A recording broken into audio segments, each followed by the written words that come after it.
What difficult truths, the sooner you accept them, the better your life will be. Before we start with the first story, please hit subscribe and ring the notification bell to stay updated with us. Story 1. That some people won't like you, and sometimes for no reason. Was kicked out of a project group in college by other members for no OBV reason, and one of the guys told me privately that another member threatened to quit the group if they didn't do so. He said no one has a problem with you, it's just his demand, and he really popular. All this a week before due date. I spoke to the head of the dept and she allowed me to submit by myself if I could handle it, as it was a workload for a group of 4. I got back mine and received an A, and they got a C, so it became a pleasant memory. Story 2. Plenty of people in the factory that I work in likely don't care for me. I'm in quality and I'm a supervisor, so I don't come in with the illusion that I'm going to make a bunch of friends here. There are plenty of times I'd love to be a dick back to people who have that sense of entitlement. I don't, because I just hope that if I need help, that others will treat me the same way. Days off? Need to leave early? I'll take care of it because that's what we should do for each other. The one thing I always come back to is that we all lead drastically separate and different lives when we leave the workplace. We interact and work as a team through the day and have totally separate lives at night. Who am I to assume that they hate me and aren't just in a bad mood because they have a horrible partner, kids, parents, etc.? I've started to resign myself to the notion of, I didn't do anything wrong, so I'm just gonna keep on keeping on. Story 3. This is more of a saying, but I feel it helps shed light on a few things. We judge ourselves by our intentions. We judge others by their actions. How people are going to look at you for what you do, and your intentions are mostly irrelevant. I always get caught up in the idea that there is no truly selfless deed. For me, helping others feels good, even if I don't get recognized for it. So is it really a good deed if I'm getting a dopamine hit for it? But at the end of the day, if I'm helping a fellow human being, maybe that's enough. Story 4. You can only help people who actually want it. If they're not ready to change or put in the effort, there's not much you can do. Realizing this can save you a lot of frustration and help you focus on people who actually appreciate your help.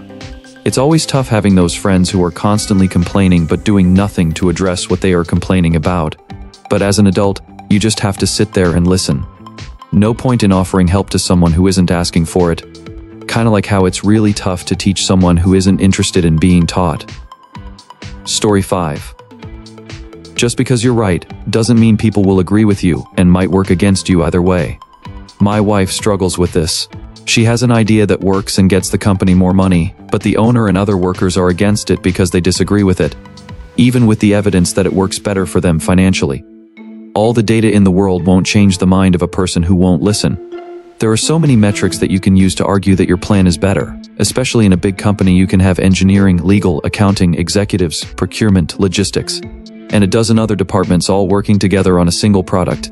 And they all have different ideas on what would be the best way to accomplish this goal.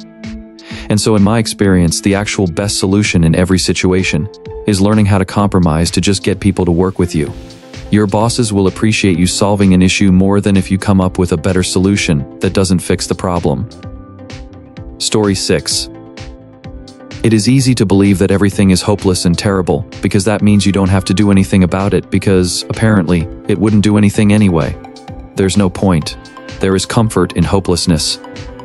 So you can sit there, do nothing, believe that the world is in the hands of some mysterious, insidious cabal, and coast believing the results would be the same whether or not you did anything between nothing and everything.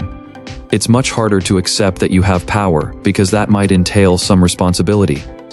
The truth is, over your life, the lives of the people around you, and to some extent the world, what you do actually matters. And given the way the effects of our choices ripple beyond our ability to see them, probably in much larger ways than we realize. Story 7. People who are good for you will make you feel happy, joyful, accepted, cared for, and filled with fun times, despite of any differences. People who are not good for you will make you feel anxious, sad, down, slighted, judged, and never check in on you if you're not okay, and won't even bother noticing when you're not okay. Genuine people will never let you suffer in silence or watch you suffer. Stay away from those who make you feel negative emotions and thoughts. Edit, I'm seeing responses about codependency, and that is not what I was referring to. Nor was I referring to needing validation or confirmation of my value or my worth. It's strictly referring to the people who you allow to be a part of your life. General statement of what you allow into your life. I appreciate the comments because it has allowed me further insight to how people view statements and interpret them. Story 8. You need to provide the world with something for people to value you. There are so many people out there who think that they just deserve a girlfriend or a boyfriend. But if you're not giving anything, if you don't offer anything, then you're not going to get the kind of person who offers you anything. The same thing with friendships. Friendships are about giving. It's not about what you want, it's about what you offer. And I'm not talking about financial stuff here. I'm talking about listening, being there when someone needs you, helping them. When you hit your 20 seconds, all you can think about is what the world can give to you, not about what you can offer. You need to offer something to be valuable to society. Story 9. Nobody cares. This is the best and worst news of all time. Nobody, outside a few close people, is thinking about you other than in passing. They're all the main character in their movie. A few years after you die, the world will mostly forget you. This is bad news. It's also very freeing. Throw off your worry and your shame. Live life to the fullest. You're free from the judgment of people who don't have time to care. This is amazing news. The sooner you accept it, the better your life will be. Story 10. Propaganda is a real thing. It's used because it works. Humanity as a whole has gotten much better at it over time, and you are not immune to it. If you're looking at information and end up feeling strongly about it positively or negatively, it was likely just used on you. It doesn't mean that the information is wrong, but it may have made you feel much stronger than you should about your need for this product, your willingness to donate your time, money to this cause, your devotion to or hatred of this person, etc., etc. Realizing this can actually vastly reduce your stress over many things. Story 11. I recently had a friend of 2 decades just out of the blue dump me. She sent me a bizarre text saying we were no longer on the same emotional level and intimated I had done something to offend her. I have absolutely no idea what triggered this. I have racked my brain trying to figure out what I may have said or done to make a close friend of 27 years, who up until that moment was joking and making plans with me to go hiking with her and her dog, want to completely remove me from her life. And it was very clear that she was ending the friendship. I texted her back to ask what she was talking about and got no response. So another difficult truth or reality that may come up in one's life is being wholeheartedly rejected and ghosted with little to no explanation. It's been painful for me. It was cruel, bordering on sadistic. But then I remember that I'm a grown adult with lots of friends. I'm not someone with 3 kids whose partner suddenly just up and abandoned them with no clear explanation, or worse, and I don't love you anymore. I've seen that happen, and it is devastating. Or worse, a child whose parent abandons them. That is lifelong pain. I'll get over my friend. Story 12. There will always be someone better looking, better educated, younger, more experienced, more intelligent or wealthier than you. Do your best. Live without regret. Have empathy and kindness. Give when you can, expecting nothing in return. Focus on your heart, value more than what others have. As someone who is a jack of all trades, it took me a long time to come to terms with this. I can pick up pretty much any skill extremely quickly and well. Both growing up and now, I consistently come forth in anything I enter, from baking to Photoshop challenges, from quilting to singing. Never podium, but just good enough for that feel-good feeling and slight acknowledgement. The cherry on this cake is, I'm poor and always have been, so I've never been really able to get proper education on things. Blue. Away the person interviewing me for a job once with an incredible ad layout I had done. Super interested until they noticed I didn't have any type of degree, even though I could do the job just fine. I used to struggle a lot because I always felt no good. Once I met my husband, he really helped me realize it was okay to be okay at everything, and he loved how I could pick anything up. I still love to enter baking contests in particular, and still I am stuck at 4th or 5th, but one day I swear I'll break 3rd. Story 13.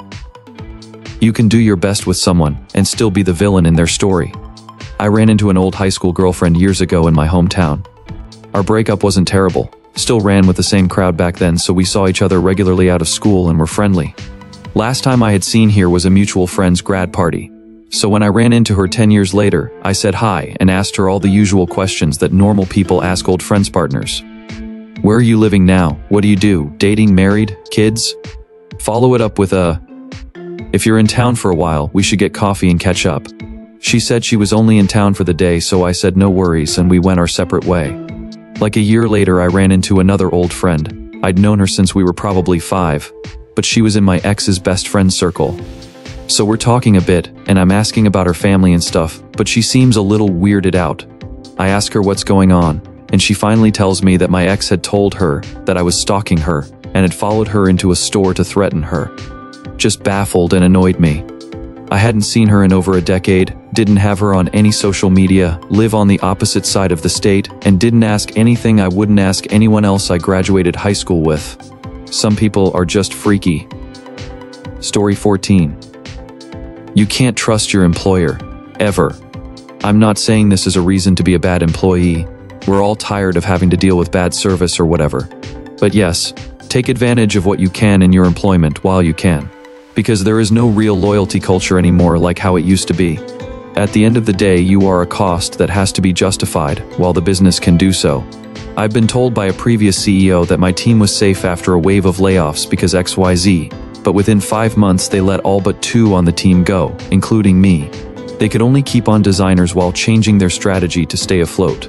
So if you are offered special benefits like money towards conferences, equipment, whatever, make sure you do it. If your job is hourly, make sure they don't screw you on your time, and make sure you understand if it's really your job to clean up bio messes. Sometimes that can be against the law, but I have done it, and saw others deal with this. Also, HR is for the company's defense, not yours. But it's very important to have unusual situations in writing in case it comes back to you. And that is when dealing with HR is important for an employee. Story 15. As someone who lived my life until my late 20s with the worldview that nobody can tell me what to do. Yes, sometimes they can, and sometimes things are out of your... This may not apply to billionaires or children of political powerhouses, but I don't think many of them are browsing Reddit. I went to prison for 4 years, and was on probation for 4 years after that, and it was a big eye-opener for me.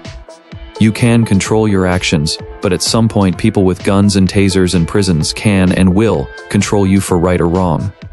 It makes life way easier to realize that, because all those things suck to get hit with. Alright folks, that's a wrap. If you like this, please hit the thumbs up and subscribe to the channel. You can also share your thoughts in the comment below.